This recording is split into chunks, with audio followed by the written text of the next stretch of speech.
Shalom saudara-saudara yang terkasih oleh Kristus, Salve. Pada hari ini kita akan membahas tentang sejarah gereja, tentang masuknya gereja Katolik di Indonesia pada abad ke-16 sampai ke-17.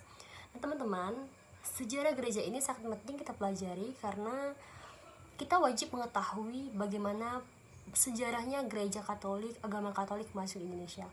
Nah, agama Katolik masuk ke Nusantara bersama dengan ekspansi kolonial Eropa pada abad ke-16. Pada tahun ke-1511, Portugis menaklukkan Malaka dan menjadikannya pusat perdagangan serta penyebaran agama Katolik di Asia Tenggara. Lalu, Santo Franciscus Xaverius, seorang imam dari Serikat Yesuit yang datang ke Maluku pada tahun 1546 sampai 1547 dan berkarya di beberapa wilayah. Nah, wilayahnya diantaranya ada 3 wilayah. Salah satunya adalah Ambon. Di situ ia mengajar dan membaptis penduduk lokal. Lalu yang kedua ada Ternate, yang dimana dia mengkristenkan dan membaptis penduduk lokal meskipun banyak tantangan dari kesultanan yang beragama Islam di sana. Lalu yang ketiga itu ada Motoral, yang dimana dia membangun komunitas Katolik. Nah, setelah kepergian Franciscus Xaverius, penyebaran konflik di Maluku dilanjutkan oleh para misionaris dan berbagai ordo termasuk dalam Dominikan dan Yesuit. Lalu ada beberapa tantangan dari masuknya gereja Katolik ini dari perkembangan abad ke-17. Yang pertama ada di tahun 1605, yaitu VOC merebut Ambon dan mengusir imam-imam gereja Katolik, lalu menghancurkannya dan diubah menjadi gereja Protestan.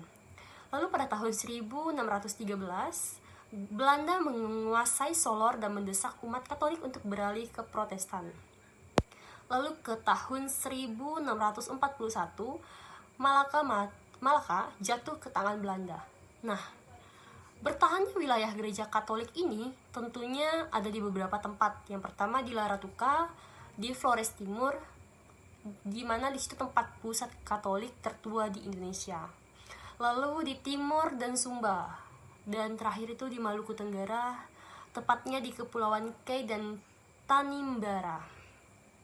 Nah, teman-teman, dapat kita simpulkan dari latar belakang, misi, tantangan yang dihadapi para misionaris dalam masuknya gereja Katolik Indonesia itu pada abad ke-16 dan 17, gereja Katolik mulai masuk ke Nusantara melalui misionaris Portugis, terutama di Maluku dan Nusa Tenggara Timur. Namun ekspansi Belanda yang membawa Protestanisme menyebabkan tekanan besar bagi gereja Katolik. Meskipun demikian, iman Katolik tetap bertahan di beberapa wilayah. Terjadi dasar berbagai perkembangan gereja Katolik Indonesia di masa-masa berikutnya hingga masa kini. Nah, teman-teman, itu beberapa poin-poin singkat tentang mengenai masuknya gereja Katolik atau agama Katolik di Nusantara. Sekian materi pada hari ini, kita lanjutkan minggu depan. Terima kasih, Shalom, Salve, Tuhan Yesus memberkati.